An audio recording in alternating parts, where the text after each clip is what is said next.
لله رب العالمين والعاقبة للمتقين والصلاة والسلام على سيد المرسلين أما بعد قال الله تبارك وتعالى في كلامه المجيد أعوذ بالله من الشيطان الرجيم بسم الله الرحمن الرحيم ادعوهم لآبائهم هو أقسط عند الله صدق اللہ العظیم۔ محترم بزرگوں، عزیز ساتھیوں، کئی ہفتوں سے UCC کے مضمرات کے تعلق سے بات آ رہی ہے کہ اگر خدا نخواستہ UCC کا نفاذ ہوا تو اس کی زد میں کیا کیا آئلی مسائل آئیں گے، یکے بعد دیگرے ان موضوعات پر بات چل رہی ہے۔ گزشتہ ہفتے عدت کے تعلق سے بات آئی تھی کہ عدت طلاق ہو یا عدت وفات، یہ شریعت کا حق ہے، لہذا کوئی عورت مطلقہ ہو یا اس کے شوہر کا انتقال ہو گیا ہو، بغیر عدت گزارے ہوئے دوسری جگہ نکاح نہیں کر سکتی۔ یہ شریعت کا حق ہے، کوئی معاف نہیں کر سکتا، کوئی ختم نہیں کر سکتا۔ بتایا گیا تھا کہ اگر یونیفارم سول کوڈ ہوا نافذ، گرچہ اب فی الوقت ٹھنڈے وسطے میں چلا گیا ہے، جس وقت یہ ہلہ اٹھا تھا مہینہ ڈیڑھ مہینہ پہلے، اور باضابطہ لا کمیشن نے جواب طلب کیا تھا، تو ہم لوگ یہ سمجھ رہے تھے کہ ارے جواب دینے سے کیا ہوگا، سرکار کو جو کرنا ہوگا کرے گی ہی، کوئی فائدہ نہیں ہے، خواہ لوگ ہلہ کر رہے ہیں، مولوی صاحب سب ہوا بنا رکھا ہے، اور مولوی صاحب سب بیگاری میں تھا، کام مل گیا ہے ایک، اس طرح کی باتیں ہم کہیں نہ کہیں، لیکن مسلم قوم کے لوگ اس طرح کی باتیں لوگوں کے درمیان ڈھکیل رہے تھے، انڈیل رہے تھے۔ لیکن جب کوئی قوم اٹھتی ہے اپنے حق کے دفاع کے لیے تو اپنے بازو کی طاقت پر بھروسہ نہیں کرتی، بلکہ وہ اللہ کی طاقت پر بھروسہ کرتی ہے۔ یہی ہماری پہچان ہے۔ کافر ہے تو شمشیر پہ کرتا ہے بھروسہ، مومن ہے تو بے تیغ بھی لڑتا ہے سپاہی۔ جس وقت جواب دینے کا عمل شروع کیا گیا تھا، اس وقت اس میدان میں ہم اکیلے تھے، لیکن اللہ تبارک و تعالیٰ نے سکھوں کو بھی ہمارے ساتھ کر دیا، آدی واسیوں کو بھی ہمارے ساتھ کر دیا، قبائلیوں کو بھی ہمارے ساتھ کر دیا، عیسائیوں کو بھی ہمارے ساتھ کر دیا، اور سب لوگوں نے اس کی پرزور مخالفت کی، حتیٰ کہ نارتھ ایسٹ کا علاقہ، وہاں کے آدی واسیوں نے تو دھمکی دے دیا کہ اگر یونیفارم سول کوڈ سرکار لاتی ہے تو BJP کے 60 MLA کے مکانات کو ہم جلا دیں گے۔ تو حرکت آپ شروع کرتے ہیں، اور آپ کے حرکتوں میں برکت اللہ ڈالتا ہے، لہذا ہمیشہ جب ہمارے اکابرین آواز دیں، چونکہ کوئی نہ کوئی اس میں اللہ والا ہوتا ہے، نیک دل ہوتا ہے، مشورے سے بات آتی ہے، تو اس آواز پر لبیک کہنا چاہیے۔ نتیجے میں اب حکومت پیچھے ہٹ رہی ہے دھیرے دھیرے۔ لگ رہا تھا کہ اسی مانسون صدر کے پارلیمنٹ کے اجلاس میں پیش کر دے گی بل، لیکن اب تک اس کا خاکہ تیار نہیں کی ہے۔ اب لگ رہا ہے کہ وہ دوسرا پلان بنا رہی ہے کہ جہاں جہاں اس کی حکومت ہے دھیرے دھیرے ان صوبوں میں یونیفارم سول کوڈ کو لاگو کیا جائے۔ اس طرح کا اس کا پلان لگ رہا ہے، ایسا آثار ایسے ہی ہیں۔ پورے ملک پر یکبارگی تھوپنے کا لگ رہا ہے بظاہر کہ اس نے اپنا پلان پیچھے کیا ہے۔ خیر بہرحال یہ آپ سب کی کامیابی ہے۔ تو اسی کے مضمرات پر بات چل رہی ہے۔ گزشتہ ہفتے عدت کے تعلق سے بات آئی تھی۔ ہم کو سمجھ لینا چاہیے موٹی موٹی باتیں، چونکہ ہم تقریر نہیں کر رہے ہیں، تذکیر کر رہے ہیں، تدریس کر رہے ہیں، ایک طرح سے پڑھا رہے ہیں، سمجھا رہے ہیں۔ ہم کو سمجھنا چاہیے۔ آج ہم بات کریں گے حلالہ کے تعلق سے، اس کے بعد انشاءاللہ متبنہ کے تعلق سے ہم بات کریں گے۔ یہ سب آئے گا اس کے زد میں، اگر خدا نخواستہ لاگو ہوا، لیکن ہم کو سمجھنا چاہیے ان چیزوں کو بھی۔ حضانت کے مسئلے کو سمجھیں گے، یعنی پرورش کا مسئلہ۔ میاں بیوی میں طلاق واقع ہو جاتی ہے اور اولاد چھوٹی ہے تو پرورش کا حق کس کو ملے گا؟ بہرحال بات شروع کرتے ہیں ہم۔ عدت کی بات ہو چکی ہے، حلالہ کی بات ہم کرتے ہیں تو قرآن کی ایک آیت ہے، فَإِن طَلَّقَهَا فَلَا تَحِلُّ لَهُ مِن بَعْدُ حَتَّى تَنكِحَ زَوْجًا غَيْرَهُ۔ اس آیت کے اندر اللہ تبارک و تعالیٰ نے ارشاد فرمایا، اگر کوئی آدمی اپنی بیوی کو طلاق دے دیتا ہے اور وہ طلاق کی تمام سیمائیں کراس کر دیتا ہے، چاہے ایک بار میں 3 طلاق دے دے یا مختلف مہینوں میں 3 طلاق دے دے یا زندگی میں 1-2 کر کے 3 طلاق دے دے، تو اگر اس کی بیوی کو 3 طلاق پڑ جاتی ہے، چاہے اکٹھے پڑ جائے، جس کو سرکار نے غیر قانونی قرار دیا ہے، جس کا چلن ہمارے یہاں ہے، یا ہر مہینے میں 1-1 کر کے طلاق پڑ جائے، یا زندگی میں جوانی میں 1 دیا، 10 سال کے بعد 1 دیا، اب مرنے لگا تو 1 دے دیا۔ تو اگر ایسا واقعہ پیش آتا ہے تو اس صورت کے اندر اب وہ بیوی اس شوہر کے لیے حلال نہیں ہو سکتی، نکاح کر کے بھی رکھنا چاہے تو نہیں کر سکتا۔ اس کے لیے اللہ تبارک و تعالیٰ نے اس آیت کے اندر فرمایا کہ اگر بیوی کو طلاق پڑ جاتی ہے، تیسری طلاق، تو وہ پہلے شوہر کے لیے حلال نہیں ہے تاکہ اس کا دوسری جگہ نکاح ہو جائے، نکاح کر لے اور اتفاق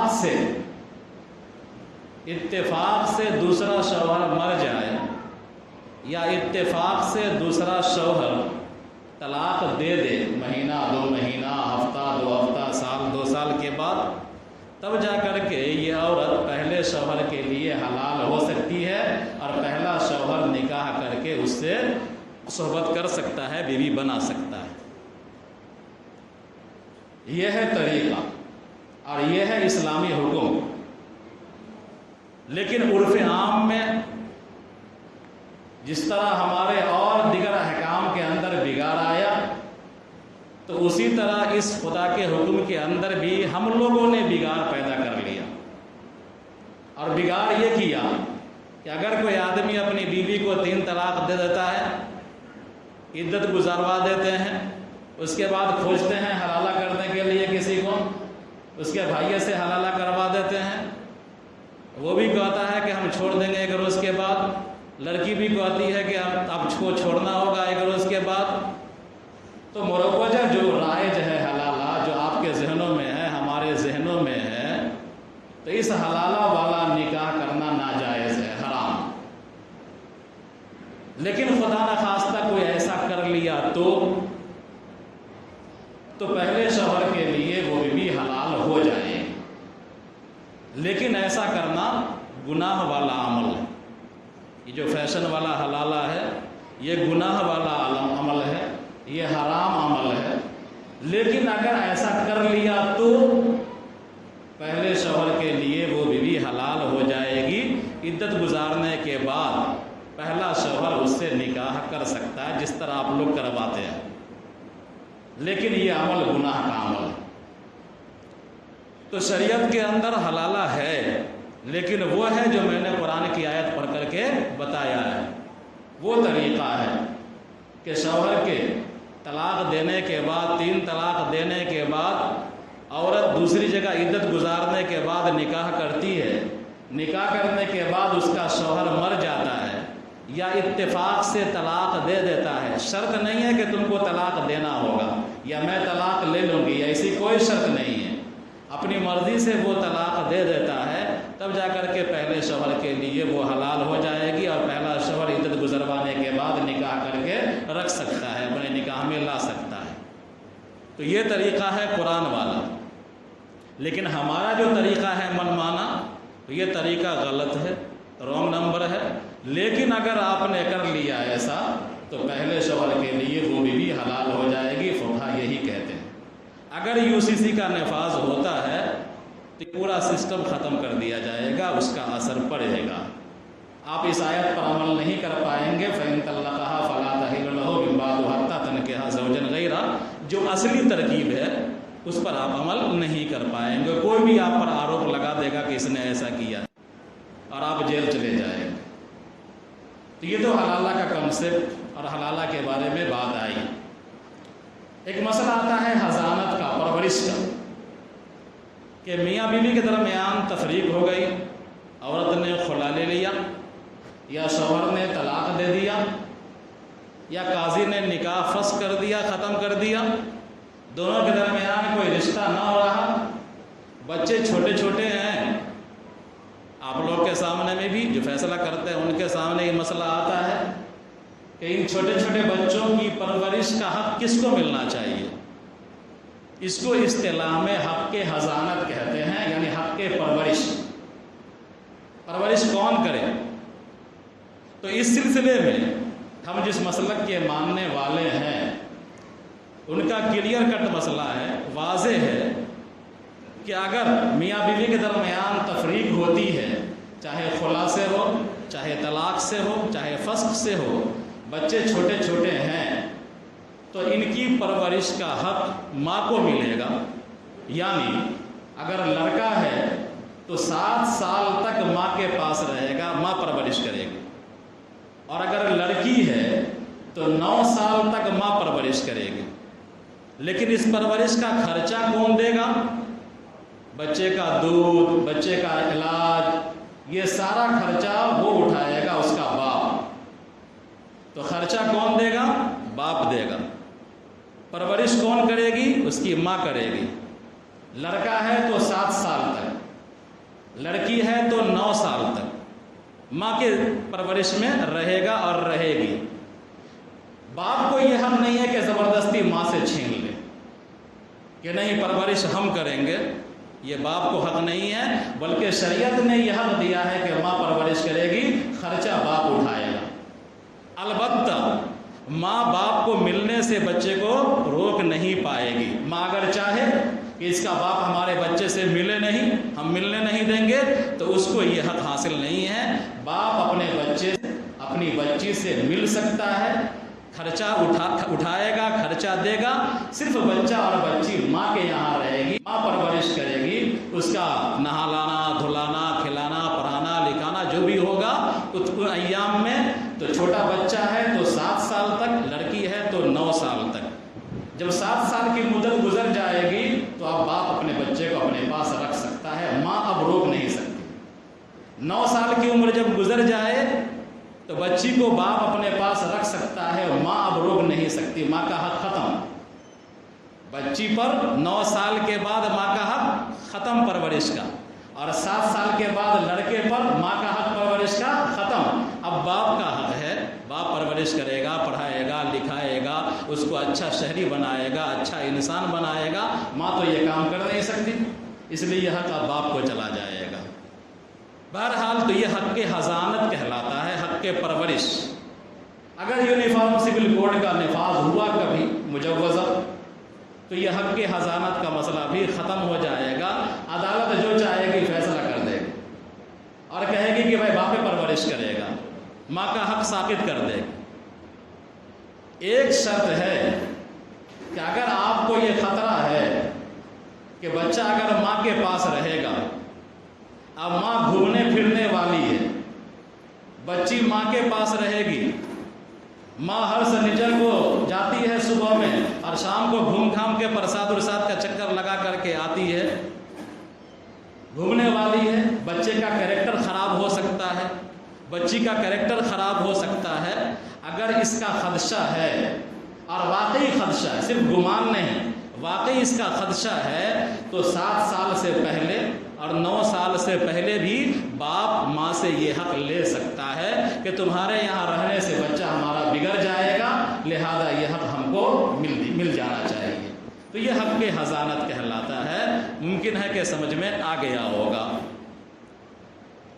ایک مسئلہ آتا ہے متبنہ کا، لے پالک کا۔ 1972 میں خوب ہلہ ہوا تھا لے پالک کا مسئلہ۔ تو لے پالک کا مسئلہ آتا ہے، کسی دوسرے کے بچے کو گود لینا یہ ایک اچھا عمل ہے، اس کو پڑھانا، لکھانا، پرورش کرنا، اچھا شہری بنانا، ملک اور سماج کی خدمت کے لائق بنانا، یہ اچھا عمل ہے اور نبی کریم صلی اللہ علیہ وسلم کی سنت بھی ہے اور صحابہ کرام کا عمل بھی ہے۔ کئی مثالیں تاریخ کے اندر موجود ہیں کہ بچوں کو گود لیا گیا ہے۔ آپ نے ایک واقعہ سنا ہوگا عید کے موقع پر، ایک چھوٹا بچہ تھا، جناب نبی کریم صلی اللہ علیہ وسلم مصلی عیدگاہ کی طرف جا رہے تھے، چھوٹا بچہ دیکھا کہ انتہائی وہ نڈھال ہے اور بدحال ہے، کپڑا بھی پرانا درانا پہنے ہوا ہے۔ آپ اس کے پاس گئے، نزدیک گئے، اس سے پوچھا کہ کیوں ایسے ہو، کیا حال ہے؟ تو اس نے کہا میرے ابا کا سایہ اٹھ گیا ہے سر سے، میں یتیم ہوں۔ تو جناب نبی کریم صلی اللہ علیہ وسلم اس بچے کو اٹھا کر کے لے کر کے آئے اپنے گھر۔ صدیقہ عائشہ رضی اللہ تعالی عنہا سے کہا کہ عائشہ اس کو نہلاؤ، اس کو اچھا کپڑا پہناؤ، اس کے سر میں تیل لگاؤ، خوشبو لگاؤ، یہ آج سے ہمارا بیٹا ہے۔ تو حضور نے گود لیا ہے بچہ، ان کا نام تھا بشیر الجوہنی۔ بشیر الجوہنی چھوٹا بچہ تھا، حضور نے گود لیا، اپنے گھر میں رکھا۔ حضرت امیر حمزہ رضی اللہ تعالیٰ عنہ شہید ہو گئے تھے جنگ احد میں۔ ان کے پاس ایک بچی تھی جس کا نام تھا امامہ۔ حضرت امیر حمزہ کی بچی تھی، چھوٹی بچی، جس کا نام تھا امامہ۔ حضرت امیر حمزہ کی بچی کو زید ابن حارثہ اور دیگر لوگ مکہ سے اٹھا کر کے مدینہ لے گئے۔ جب ہجرت کر گئے سارے لوگ تو یہ بچی مکہ میں رہ گئی تھی، تو وہاں سے لے گئے مدینہ۔ اب جب مدینہ پہنچی یہ بچی، حضرت علی یہ کہہ رہے تھے کہ اس بچی کی پرورش ہم کریں گے۔ حضرت جعفر رضی اللہ تعالیٰ عنہ تھے، وہ کہہ رہے تھے کہ اس بچی کو گود ہم لیں۔ یعنی وہ معاشرہ عرب کا، ذرا تصور کیجئے کہ وہ معاشرہ عرب کا کہ چند سال پہلے بچیوں کے زندہ دفن کرنے پر فخر کرتا تھا۔ 13-14 سال 15 سال پہلے بچیوں کو مارنے، بچیوں کو زندہ دفن کرنے پر جو معاشرہ فخر کر رہا تھا، اسی معاشرے اور سماج کا فرد اب جھگڑا کر رہا ہے کہ اس کو گود ہم لیں گے۔ حضرت علی کہہ رہا ہے کہ ہم گود لیں گے، حضرت جعفر کہہ رہا ہے کہ ہم گود لیں گے۔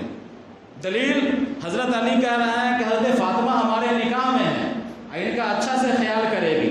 حضرت جعفر کہہ رہے ہیں کہ یہ اس بچی کی خالہ ہمارے نکاح میں ہے اور وہ اس کی اچھی پرورش کرے گی، اچھا خیال کرے گی۔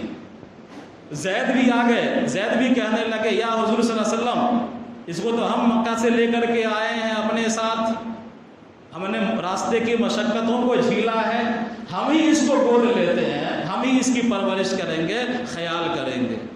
تو جناب نبی کریم صلی اللہ علیہ وسلم نے حضرت علی کے بھی دعوے کو تسلیم نہیں کیا، ان کو بھی کہا کہ نہیں، تم کو یہ حق نہیں ہے۔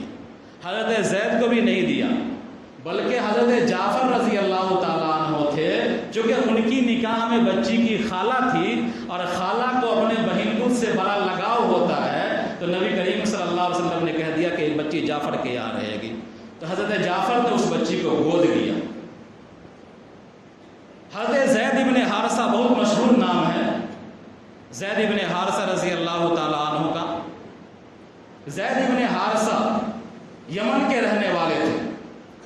اپنے امی کے ساتھ، ان کی والدہ کا نام سودا تھا، سین عین دال یا کھڑا، سودا، اور ان کے ابا کا نام حارثہ ابن شرابیل، یمن کے رہنے والے تھے۔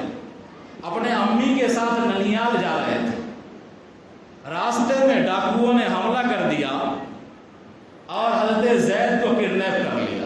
کڈنیپ کا سلسلہ آج سے نہیں، پہلے سے۔ تو حضرت زید کو کڈنیپ کر لیا اور کڈنیپ کر کے لایا مکہ، اور مکہ کے بازار اوکاز میں اس نے بیچ دیا۔ حضرت زید کو بازار اوکاز میں بیچ دیا۔ خریدا کس نے؟ حضرت زید کو خریدا حضرت خدیجہ رضی اللہ تعالی عنہا کے بھتیجے نے ان کو خرید لیا۔ بک رہے تھے، ایک بچہ بک رہا تھا، خرید لیا اور لا کر کے حضرت خدیجہ کے حوالے کر دیا۔ حضرت خدیجہ نے اس بچے کو گود لیا، جناب نبی کریم صلی اللہ علیہ وسلم نے اس بچے کو گود لیا اور ایک مرتبہ زید کو لے کر کے آئے، لوگوں کے درمیان، قریش کے درمیان آئے، اور آنے کے بعد آپ نے کہا کہ دیکھو یہ زید ابن محمد ہے، یعنی یہ ہمارا بیٹا ہے، میں نے اس کو گود لے لیا ہے۔ نبی کریم صلی اللہ علیہ وسلم نے یہ ارشاد فرمایا۔ اللہ تبارک و تعالیٰ نے آیت اتاری، ادعوہم لآبائہم ھو اقسط عند اللہ۔ یا رسول اللہ صلی اللہ علیہ وسلم، اے صحابہ کی جماعت، ایسے بچے کو جس کو آپ گود لے رہے ہیں اس کا حقیقی باپ موجود ہے، یعنی کوئی نہ کوئی اس کا باپ ہے، تو اس کو اپنی طرف نسبت نہیں کیجئے بلکہ اس کو اس کے باپ کی طرف نسبت کیجئے۔ پیارے آقا صلی اللہ علیہ وسلم نے ارشاد فرمایا کہ جو کوئی لڑکا اپنے باپ کے علاوہ دوسرے کی طرف اپنی نسبت کرتا ہے، اپنے باپ کے علاوہ اپنا نسب دوسرے سے ثابت کرتا ہے اور دوسرے کو اپنا باپ کہتا ہے، تو حدیث کے اندر آیا ہے کہ وہ جنت کی خوشبو بھی نہیں پائے گا۔ تو نسب، رشتہ داری وجود میں آتی ہے نسب کی بنیاد پر، رشتہ داری وجود میں آتی ہے کس کی بنیاد پر؟ سسرال، نکاح کی بنیاد پر رشتہ داری وجود میں آتی ہے، بقیہ رشتہ داری کے وجود میں آنے کا کوئی ذریعہ نہیں۔ لہذا حضور نے اگر گود لے بھی لیا ہے تو اس کو زید ابن محمد نہیں کہہ سکتے بلکہ اس کو زید ابن حارثہ ہی کہیں گے کہ وہ حارثہ کا بیٹا ہے، محمد کا بیٹا نہیں۔